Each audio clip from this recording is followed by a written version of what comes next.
आपका फिर से स्वागत करता हूँ।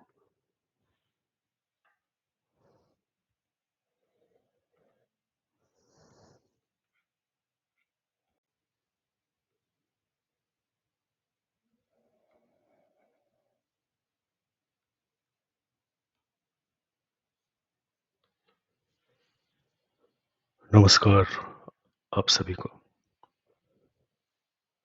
13 जून 2020 के कॉल्स के सत्य का ये संस्करण, इसके दूसरे अध्याय में आप सभी का स्वागत करता हूँ। Part 2 of the deep dive into the calls made to late Sushant Singh Rajput in the afternoon of June 13, 2020। यदि आप लोगों ने इस संस्करण का पहला अध्याय अभी तक नहीं देखा है तो मैं आप सभी से अनुरोध करूंगा कि वीडियो सेक्शन में जाएं इस चैनल के और भाग 1 अवश्य देखें। इस अध्याय का आरंभ हम वहां से करेंगे जहां हमने आपको पिछली बार भाग 1 में छोड़ा था। तो आपको ले चलते हैं दिवंगत सुशांत की मृत्यु के तुरंत पश्चात, जब स्थानीय पुलिस ने इनक्वेस्ट नामक जांच प्रारंभ की। लेकिन इसके पहले कि हम 13 जून की कॉल्स तक पहुंचे, कुछ और बातें हैं जिनके विषय में आपको जानना चाहिए।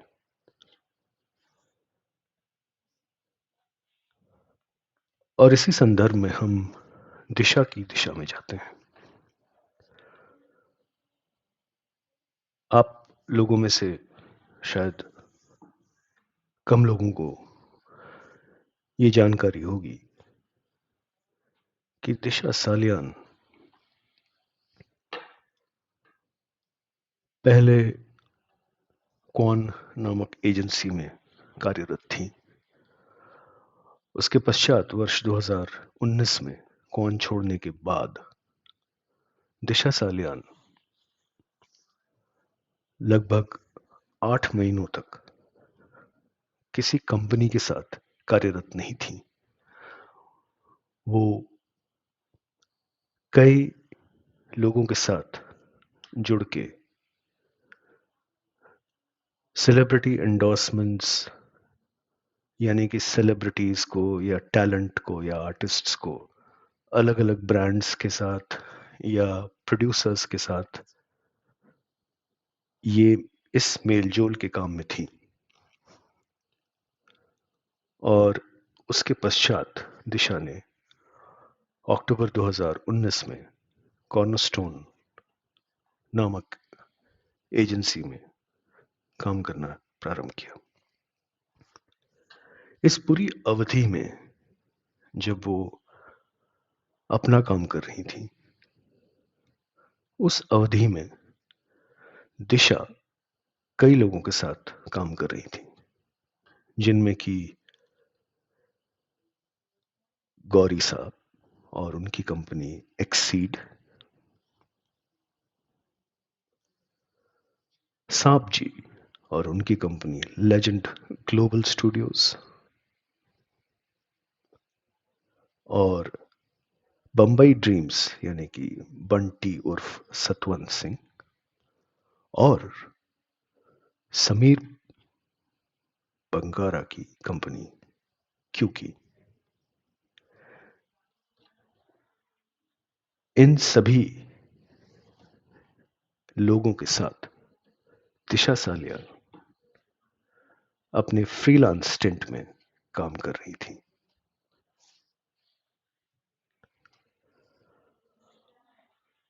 एक्सीड नामक कंपनी जिसके साथ दिशा काम कर रही थी,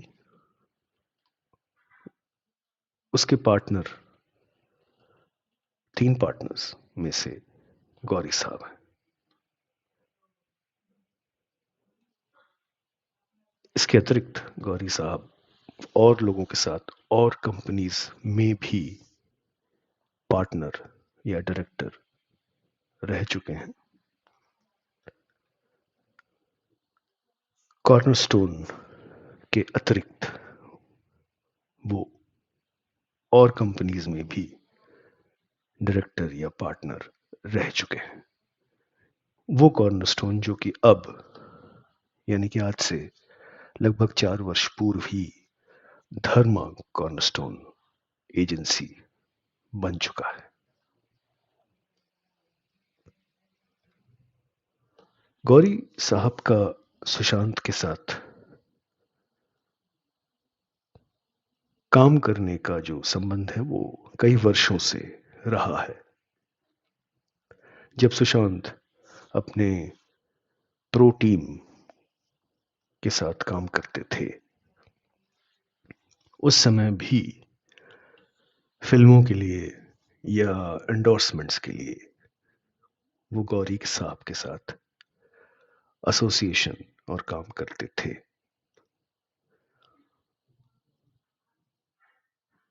ये सुन के आपको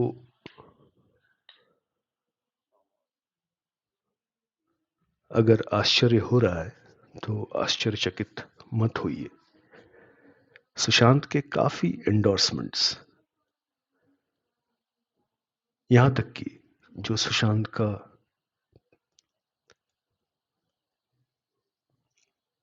अंतिम ब्रांड एंडोर्समेंट शूट था दिसंबर 2019 में AX के लिए अरमानी एक्सचेंज, वो भी गौरी जी और उनके पीछे दिशा के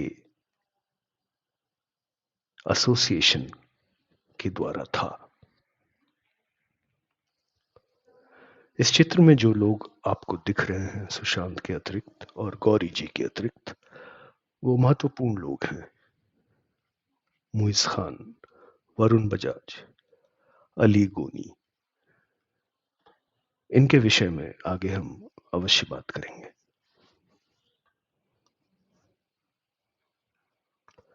एक्सीड कंपनी जिसके की गौरी जी पार्टनर हैं, वो किन लोगों के साथ काम करती रही है इसकी एक झलक आप देख सकते हैं। इन देवियों को तो आप पहचानते ही होंगे, इनको भी पहचानते होंगे। ये और ये दोनों ही सुशांत के दाह संस्कार के समय देखे गए थे और ये नहीं देखी गई थी। इसके अतिरिक्त बॉलीवुड में कई अभिनेत्रियों के साथ और अभिनेताओं के साथ जुड़ी रही है एक्सीड वर्षों से। आपकी सामान्य जानकारी के लिए इतना अवश्य बता दूं कि ये जो साहब हैं, जैदी साहब, जो इनके पार्टनर हैं, इनके ऊपर 3 मीटू के आरोप लगे थे वर्ष 2018 में। इनको भी आप पहचानते होंगे। सुशांत की मृत्यु के 6 महीने के अंदर एक्सीड ने उनको एक पुरस्कार से एक पुरस्कार प्राप्त करने के लिए उनकी सहायता की।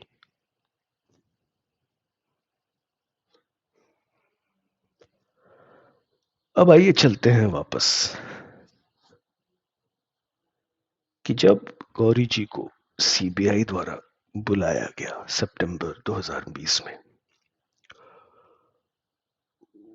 उस अंतराल में गौरी जी ने कुछ महत्वपूर्ण काम किए। 7 और 8 सितंबर को गौरी जी को बुलाया गया था। 9 सितंबर को विभिन्न मीडिया चैनल्स पे ये समाचार आया जिसको आप अभी देख रहे हैं। CBI के बुलाए जाने के तुरंत बाद इस समाचार का आना ये संयोग नहीं है। 9 सितंबर को ये विभिन्न मीडिया चैनल्स पे ये समाचार आया और इस समाचार के साथ मीडिया को कुछ व्हाट्सएप चैट्स भी इन निर्देशक जी ने दिए। ये एक उनमें से एक चैट है जो कि उनके ही मैनेजर यानी कि गौरी जी के साथ निर्देशक जी ने 22 मई को की थी। इस चैट में आप देख सकते हैं कि जो गौरी जी हैं वो निर्देशक जी को बोल रहे हैं, yes I am in my home town. ये छुपा दिया गया है, लेकिन ये अमृतसर की बात कर रहे हैं। और यहां पे वो सुशांत सिंह राजपूत के बारे में बात कर रहे हैं निर्देशक जी से, और बोल रहे हैं कि आपको उनके साथ काम करना चाहिए, सुशांत के साथ। 22 मई का है ये चैट। अब ये चित्र और भी महत्वपूर्ण बन जाता है। जैसे कि आपने पिछले में देखा कि वो 22 मई को निर्देशक जी से बोल रहे हैं कि मैं अमृतसर में हूं, और वहीं से वो कुछ इस तरह की पोस्ट्स पूरे लॉकडाउन के अंतराल में कर रहे थे।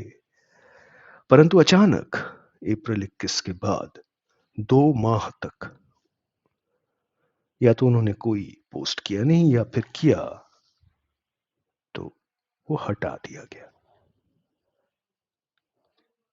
ठीक है। इसके बाद ये भी भाग 1 में हमने इसकी बात की थी कि वो खुद ही बोल रहे हैं कि वो अमृतसर में थे। वहीं से उनके इंस्टाग्राम पोस्ट्स भी आपने देखे अभी। तो जब दिशा की मृत्यु हुई तब गौरी जी ने अमृतसर से ही ये कंफर्म कर दिया मीडिया को, अलग अलग मीडिया को, कि दिशा ऊपर से कूद के आत्महत्या कर चुकी थी। गौरी जी को ये दिव्य दृष्टि अमृतसर से ही प्राप्त हो गई थी। इस बात को ध्यान रखिएगा। जैसे कि मैंने बोला कि 7 एवं 8 सितंबर को ये सीबीआई के पास गए थे। अब आइए एक झलक उनके एक और व्हाट्सएप चैट पे डालते हैं। ये भी निर्देशक जी ने स्वयं ही मीडिया में दिए थे, और ये चैट्स 14 जून 2020 के थे। Also my conversation with his manager on June 14th, जिसमें कि निर्देशक जी इस बात का वर्णन कर रहे हैं कि वो सुशांत के साथ काम क्यों नहीं किए।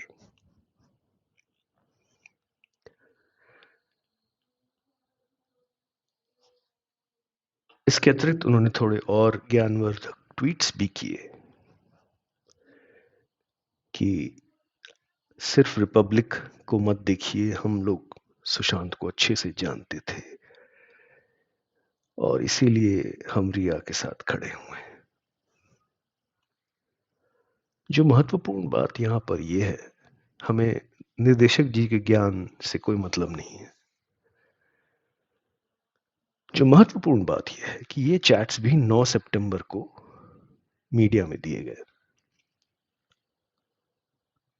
ठीक सीबीआई द्वारा गौरी जी को समन करने के पश्चात। टाइमिंग पर ध्यान दीजिएगा।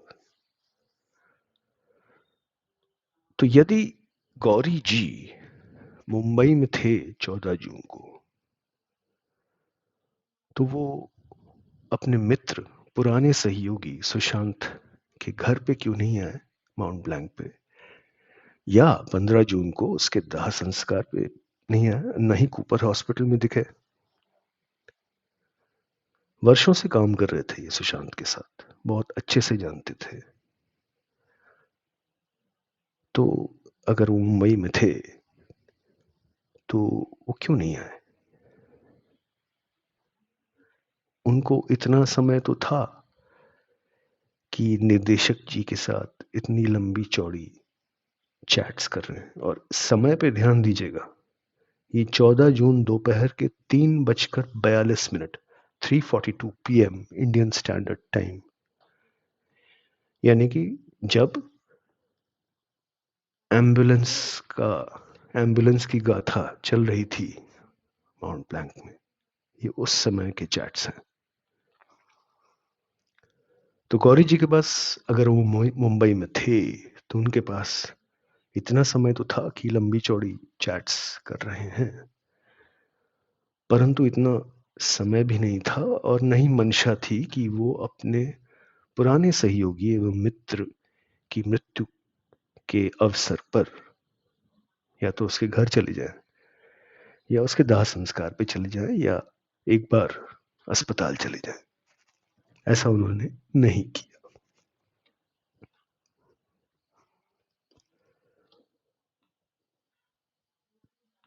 मान लेते हैं कि गौरी जी मुंबई में नहीं थे, मान लेते हैं कि वो अमृतसर में थे।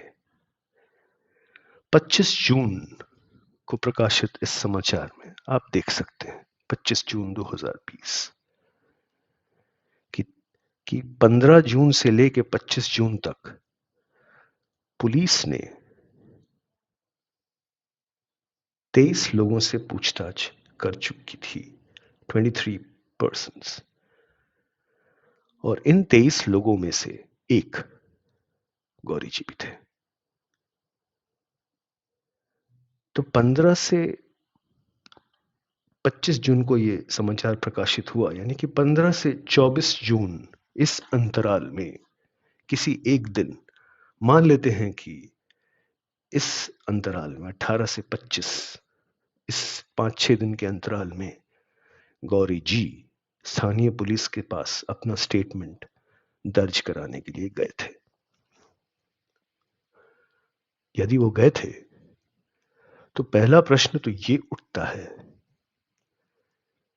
कि वो मुंबई अमृतसर से पहुंचे कैसे। इस बात पे एक बार विचार कर लेना चाहिए, नहीं? नहीं? क्यों ये उत्सर्ग हमको याद दिलाता है एक और सिंह साहब की, जिनका नाम सतवंत सिंह है, जिन्होंने न्यूज लॉन्ड्री पे आके ये बोला था। सतवंत सिंह यानी कि दिशा और सांप के साथ काम करने वाले। इन्होंने न्यूज लॉन्ड्री पे बोला था कि 7 जून को ये बनारस चले गए थे मुंबई से, और 9 जून को वापस भी आ गए थे। 25 जून को, जिस दिन पूरे भारतवर्ष में फ्लाइट्स खुली थी 15% से 20% की कैपेसिटी पे, उस समय ये फ्लाइट से मुंबई से निकल लिए थे। 25 जून को ये उन्हीं की फ्लाइट की टिकट है, उन्होंने स्वयं नहीं डाली है। 25 मई को 25 मई को वो मुंबई से बाहर चले गए, और 7 जून के पहले वो मुंबई में वापस भी आ गए। 15% फ्लाइट चलनी थी पूरे देश में, वापस भी आ गए, और उसके बाद 7 जून को फिर से चले गए, और 9 जून को वापस भी आ गए। ये सारा जो इनका यातायात था, ये पीक कोविड और क्वारंटाइन प्रोटोकॉल के समय में था, जिसमें कि जो भारतवर्ष में जो पहले 3 नंबर के राज्य थे, वो थे दिल्ली, महाराष्ट्र और यूपी, जहां पे सबसे अधिक कोविड के केसेस थे। उल्लेखनीय है कि उस समय, यहां पे एक उदाहरण के साथ आप देख सकते हैं कि इन 3 राज्यों में विशेषतर इन 3 राज्यों में बहुत बहुत इंपॉर्टेंट है इसको समझना, बहुत महत्वपूर्ण, कि अगर आप जा रहे हैं, चाहे आप ट्रेन से जाएं या गाड़ी से जाएं, क्योंकि आप चाहे फ्लाइट से जाएं या गाड़ी से जाएं, क्योंकि ट्रेन उस वक्त प्रारंभ नहीं हुई थी,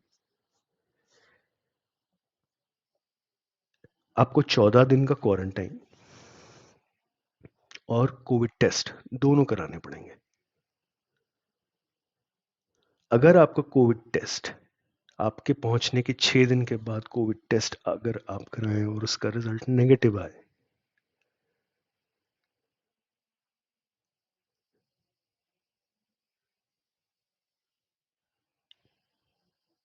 तब आप उस टेस्ट को दिखा करके अपना क्वारंटाइन पीरियड कम करवा सकते हैं। परंतु ये अनिवार्य था उत्तर प्रदेश में, दिल्ली में और महाराष्ट्र में आना या जाना, दोनों ही सूरतों में ये मैंडेटरी था। तो अगर गणित की बात की जाए, और उस समय मुंबई में सबसे अधिक कोविड के केसेस थे, सबसे अधिक, तो गणित की ही बात की जाए अगर, तो अगर 14 जून तक गौरी जी मुंबई में नहीं थे और उसके बाद वो मुंबई पधारे, तो वो पुलिस के सामने 18 से 25 के बीच में कैसे पहुंच गए, बिना क्वारंटाइन, बिना कोविड टेस्ट के?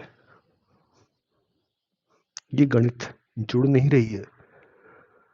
And as they say in English, the math is not adding up. The math is not adding up. तो या तो ये मुंबई में ही थे और जता रहे थे कि ये नहीं है, जो कि एक और प्रश्न पैदा करता है कि ऐसा उन्होंने क्यों किया, या वो मुंबई में नहीं थे, परंतु अगर वो पुलिस के सामने उपस्थित हो गए इस अंतराल में, इसका मतलब वो मुंबई में थे,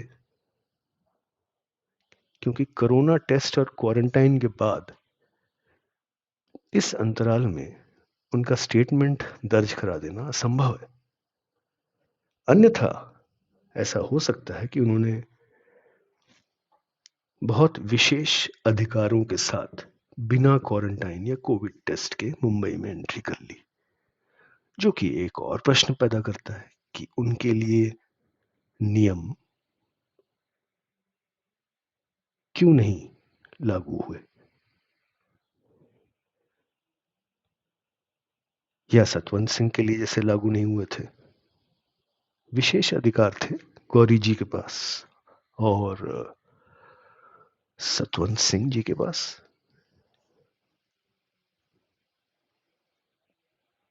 असंभव है,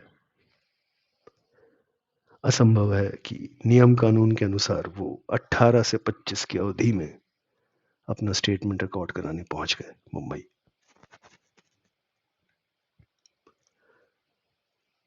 आगे चलते हैं। तो पुलिस ने अपनी जांच शुरू की सुशांत की मृत्यु के बाद, और उसके अंतिम 4 कॉलों का उल्लेख किया, उसके अंतिम कुछ घंटों का उल्लेख किया। ये 15 जून 2020 का समाचार है। इस समाचार में, जिसमें कि जो कि हम भाग 1 में दिखा चुके हैं, जिसमें पुलिस द्वारा दी गई जानकारी के अनुसार सुशांत सिंह राजपूत के अंतिम कॉल्स का विस्तृत ब्यौरा आप यहां देख सकते हैं कि उनका फोन किसी ने उठाया नहीं, देर रात उन्होंने फोन किया, न इसने उठाया न इसने उठाया, और जब उन्होंने कॉल बैक किया तो सुशांत ने नहीं उठाया। ये सब जानकारी फोन से, सुशांत के फोन से मीडिया को पुलिस ने दी। तो जब फोन उनके हाथ में था तो उन्होंने 13 जून की दोपहर की कॉल्स में कुछ उसके बारे में जानकारी देना ठीक नहीं समझा मीडिया को?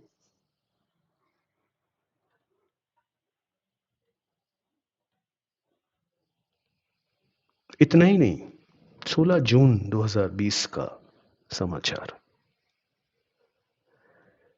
जिसमें पुलिस ने लोगों के स्टेटमेंट रिकॉर्ड करना शुरू कर दिया। यहां पर भी आप देखेंगे कि शेट्टी, पिठानी, सावंत इत्यादि उसके परिवार के लोग, सुशांत के परिवार के लोग, उसके पिताजी और दो बहनें, इन सब के स्टेटमेंट्स पुलिस ने लेने प्रारंभ कर दिए 16 जून 2020। यहां पर भी अंतिम उन 5 कॉलों का कोई ब्यौरा नहीं है। आगे उन्होंने और भी लोगों से पूछताछ की, कपूर साहब जिन्होंने बहुत ज्ञान दिया था मेंटल हेल्थ के ऊपर। 16 जून का आलेख है ये।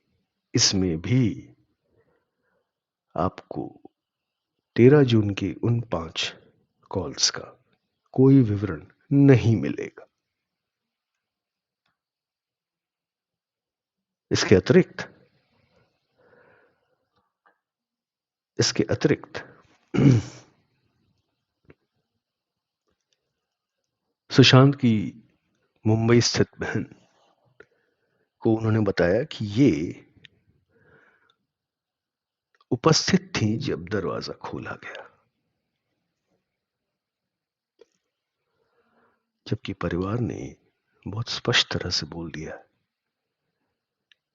कि न तो किसी ने सुशांत को लटके हुए देखा, और जब तक वो पहुंची तब तक सुशांत के शरीर को बेड पे पाया गया था।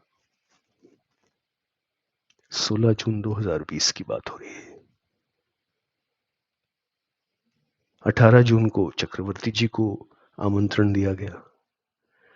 यहां पर भी अंतिम कॉल्स का कोई उल्लेख नहीं किया जा रहा है। 18 जून 2020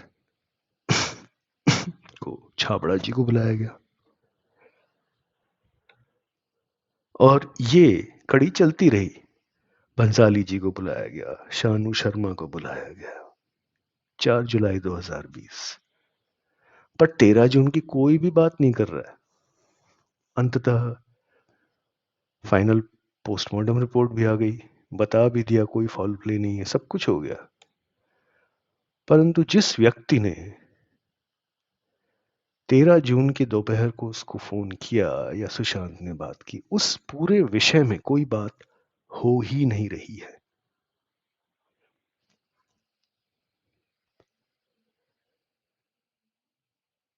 और ऐसे बहुत सारे उदाहरण हैं, ठीक है, बहुत सारे उदाहरण हैं। पूरे जून, पूरे जुलाई में जब तक पुलिस की ये फर्जी जांच चलती रही और उसके बाद समापन की तरफ बढ़ चली, तब तक 13 जून के इन कॉल्स के विषय में न पुलिस ने बात की और न ही गौरी जी ने बात की। भट्ट साहब भी आए, वाईआरएफ से भी लोग आए, जांच चलती रही, डॉक्टर लोग भी आए विभिन्न प्रकार के, मसंद साहब भी आए, सब आए, परंतु सत्य नहीं आया। 13 जून की कॉल्स का सत्य, उसका कोई भी मेंशन, कुछ भी नहीं आया। चावड़ा जी आए, जाफरी जी भी आए, कॉल के बारे में कुछ नहीं आया। मेहता साहब आए, सीईओ ऑफ धर्मा, लेकिन पुलिस ने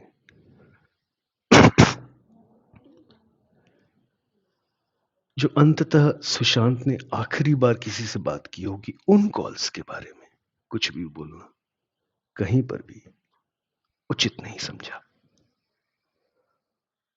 उसके पश्चात बिहार पुलिस आई।